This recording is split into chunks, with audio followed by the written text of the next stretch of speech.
Book 7 of the Wheel of Time, Crown of Swords by Robert Jordan. So, this book picks up with Elayne, the head of the actual White Tower, ordering 50 sisters to go to the Black Tower, where she knows that Rand is training men to channel, to then go gentle every man there. She thinks there's going to be maybe 3 or 4 men learning to channel there. In reality, we know there's much more, and this envoy of 50 sisters has one heck of a battle in front of them. We also learned during this time that her second in command is working for the Seiken and is a black sister. From here, we're going to cut to the Shido after the fight where Brand breaks free.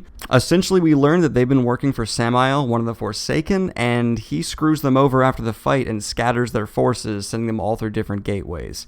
Don't really know why he did this, but apparently he just hates the Shido, and Shardar Haran watches this unfold. From here, we're cut to Morghese, who's still in captivity in the White Cloak. She's quickly losing hope, very quickly suicidal. She gives up all of her noble titles just by saying a certain oath. She just gives up all right to any throne or any nobility, things like that, and then tries to take her own life. Her nurse stops her, and it's just a very important sign of just how bad things are getting for her. She's been abused for a long time and in horrible clutches, but fortunately, the Shan-Chan attack the White Cloak fortress she's in and take it over, and now her future is kind of mysterious and we don't really know. And now we're going to cut to Rand, and we're going to be with Rand for a while, because Rand does a whole lot in this book, kind of just in crazy random order. So we pick up with him right after the battle, and he's walking around memorizing the faces of every woman that died in the battle around him, because he feels that level of guilt, and he etches their name and face in his memory whenever he can. Kind of just an important look into Rand's psyche of just how much guilt he feels, especially for women that die for him. It's sexist, but it's also just he's a traditional little farm boy, and it's still part of that being in him that will not go away. He gives over custody of the Aes Sedai that he's in charge of to the Wise Ones, so now the Wise Ones essentially have pet Aes Sedai who have to do as they're told. Rand does also take the step of taking some of Taim's Ashaman as his own personal bodyguard, which Taim does not like. But Rand does this after seeing how powerful they are, because yes, those guys are incredibly powerful. They just destroyed an entire army, and it'd probably be a good idea having them watching your back. So from here, Rand goes back to Cairhien, where some woman has taken the throne. It's not really important who she is, but what is important is that Rand shows up, literally snaps the crown off her head, says you have no right to this, and I strip you of all titles altogether. You are now essentially just a peasant. The woman's reaction to this is to go to her room and to kill herself, and Rand again feels incredibly guilty, like he is the one responsible for her death. There's an assassination attempt on Elayne. Rand tries to send her home, saying the danger is too great, and Elayne's kind of insulted into this, and it's kind of actually pointing out that Rand is blatantly sexist, and she's essentially saying, I can handle myself, and you need to back off. Cadsuane also shows up at this time and intentionally goads Rand, asking about voices in his head, things like that, showing she clearly knows that he's going insane. On this point, on a more personal note, one of Rand's friends named Fel, who's a scholar Rand often talks with, is dead, and it was also a fan of men, and Rand and men comfort each other. That's the word they use in the book and the word they use with each other, so it's the word I'm going to use as a response, because they're both in grieving. From here, we learn that Perrin and Rand stage a fight. Rand and Perrin do this so that Rand can send off Perrin to go find the prophet that's been preaching in Rand's name and causing all kinds of chaos, and he can kind of do this in the low where no one's really going to follow him or have any problem with this. The fight is pretty intense from what we hear, and some vibes of maybe not everything that was said was part of the staged aspect of it. Apparently Rand literally threw Perrin around with the power, and Perrin being the big guy that he is, he's not exactly used to being thrown around. From here, on a more personal note again, Min goes up to Rand and goes, why have you been pushing me away? Rand says that when they comforted, they had sex. Whenever they had sex, he was too aggressive, and he felt like he may have actually raped Min.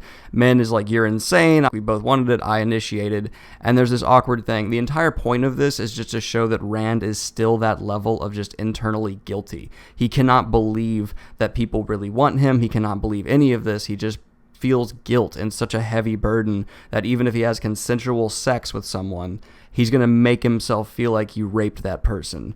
And it's because he has so much power and so much internal hatred that he just cannot believe that she either was not intimidated into doing it or just like she had to just forced in some way. Min says he's stupid, and they kind of both admit they love each other, and their relationship continues. And this is the moment where Min really becomes a leveling force for Rand. She is the rock that he relies on throughout pretty much the rest of the series. Rand has other love engagements, kind of, but Min, without a doubt, is his number one. And the book tries to go against that, but really no one else has the same level of relationship or time that Min does with Rand.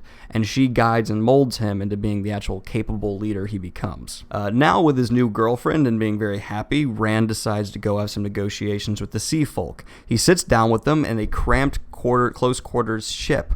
Now, the reason this is important is he starts to have a panic attack. This shows that Rand is now extremely claustrophobic due to being kept in a box by the Aes Sedai for so long. Even though he's having a panic attack, the negotiations go incredibly well for him because of his Tal'Virin kind of manipulating the negotiations. He's bending people's will around him unknowingly and making them give up information and things they didn't even want to give up. And again, he feels guilty about this. So he decides he's not going to be involved with negotiations anymore. He also is having such a bad panic attack, he cannot be in the boat anymore. So he goes up top and leaves Aes Sedai in charge and just goes, I'm not dealing with this anymore.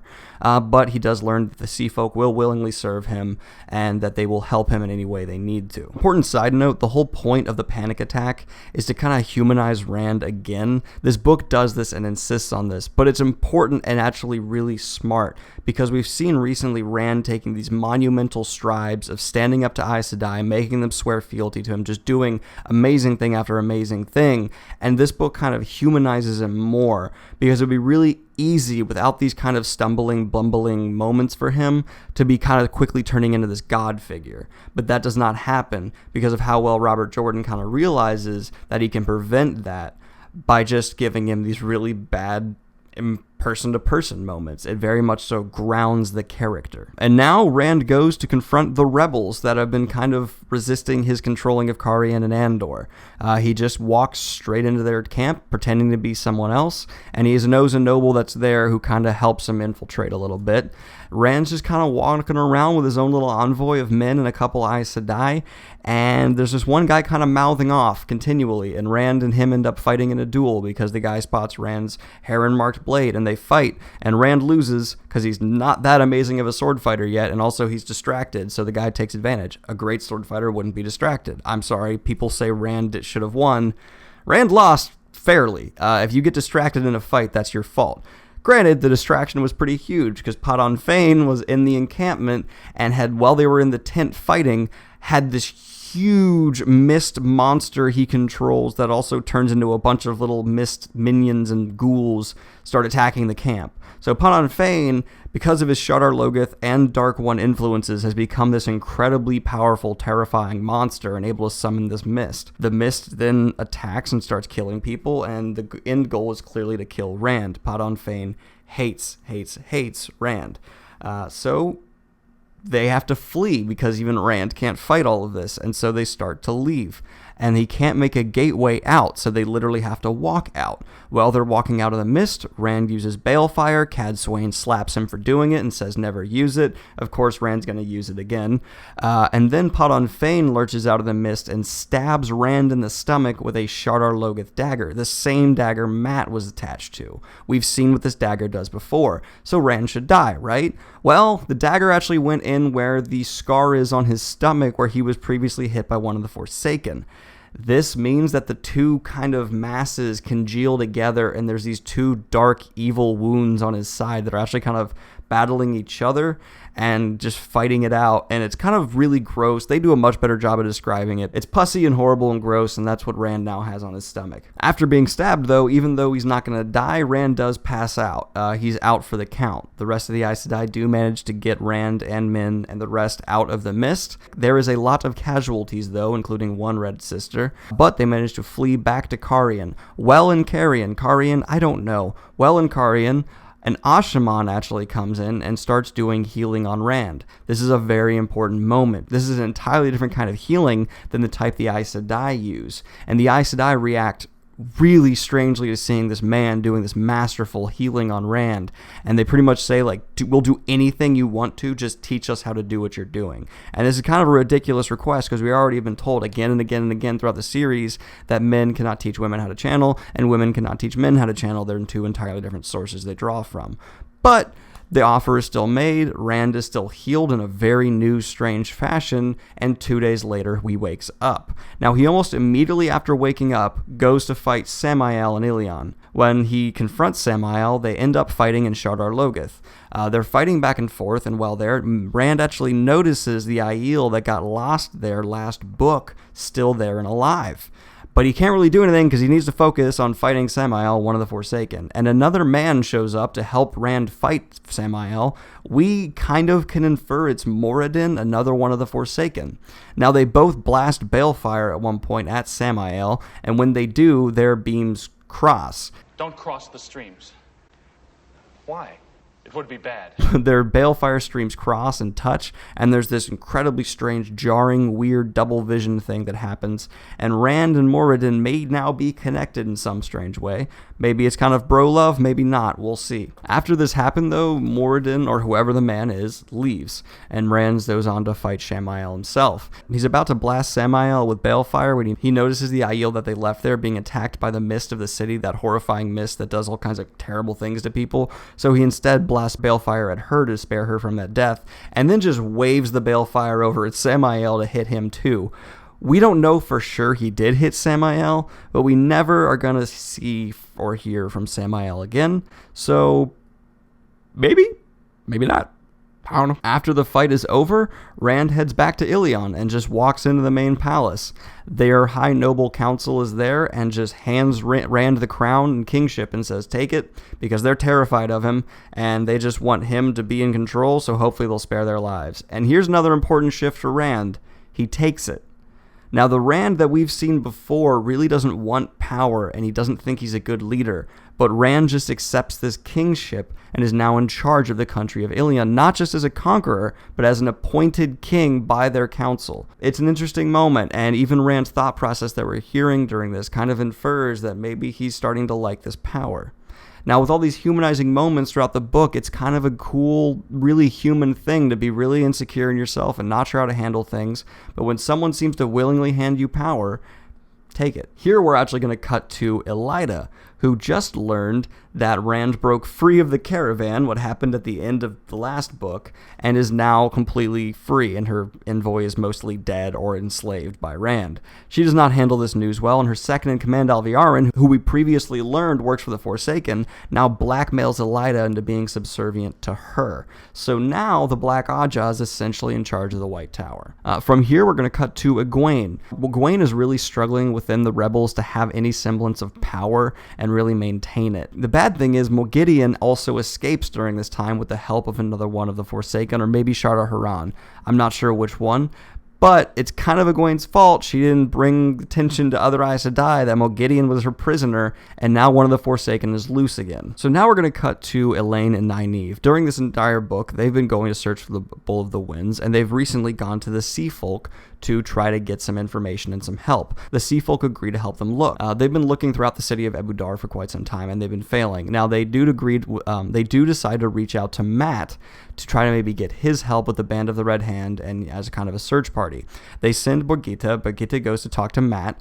They have a conversation, and immediately Mat recognizes her as the real Birgitte from the legends, and he's like, what the hell's going on?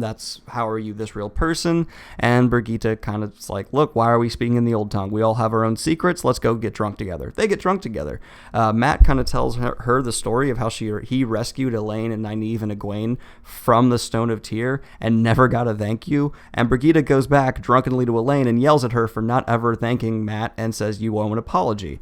Elayne and Nynaeve actually agree to go give Mat an apology. So now we cut to Elayne and Nynaeve, and they're going to Mat to do their apology. Now, after they do their apology, which is a whole comical scene I'm not going to get into, they are leaving when the owner of the inn Mat is staying in grabs them and does not believe that they are really Aes Sedai, and now is going to go take them to a group of women she claims can help them find safety and coverage and all of this.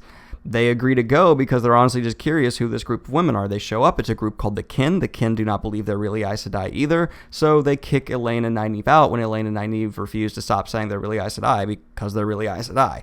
Elayne and Nynaeve go back to the Aes Sedai they came to the city with, and the Aes Sedai they came to the city with yell at them for going to talk to the Kin because it's a well-kept secret that runaways from the White Tower have a safe place to go in the Kin, but the Kin don't know that the White Tower knows about them, so they could have just jeopardized that whole secret.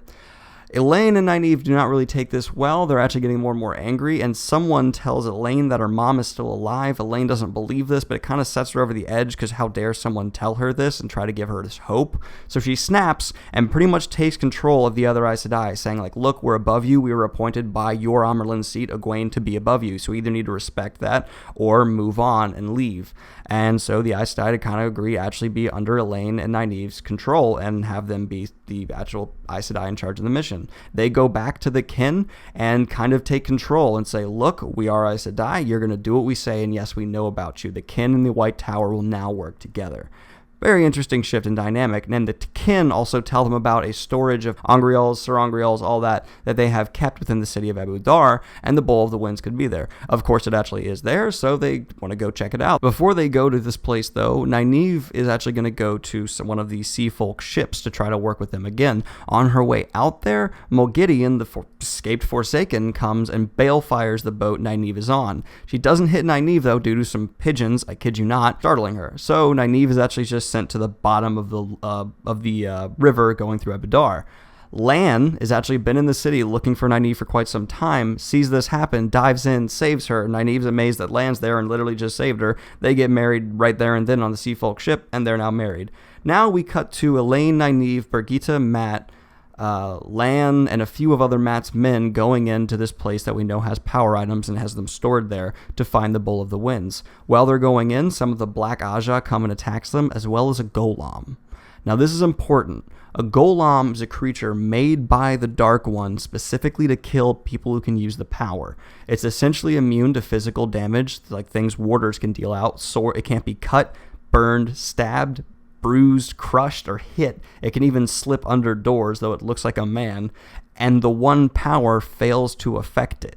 If you channel fire at it, it's not going to burn. If you try to crush it with air, it won't be held. It pretty much ignores weaves altogether. So the only person who's skilled enough to fight it and has a means to is actually Mat. Now this is actually an important moment for Mat. We've seen Mat do some incredible fighting before when he took down Galad and Gawain, and he's done a lot more impressive stuff. But he fights something that's designed to kill warders, holds his own, and figures out his medallion, burns it, and starts using his medallion as an effective weapon. Mat's good enough to hold his own on a creature specifically designed to kill Aes Sedai and their warders. Very impressive. But this fight happens, and the Golem escapes. A lot of other people are injured, and one of Mat's good friends from the Band of the Red Hand actually dies. But they do find the Bowl of the Winds, and they're headed back to the palace to use it when the city is attacked by the Seanchan. And that's where our book ends. I know this one's a bit more choppy and rushed, and that's honestly because Crown of Swords, after looking over it, is more choppy than a lot of the other books. I will continue this series, just maybe more frequently. I'll be moving soon, so there might be some time in between videos, even more time. Sorry. I do hope you enjoyed this one. Please like and subscribe if you have not already, and of course, have a great day.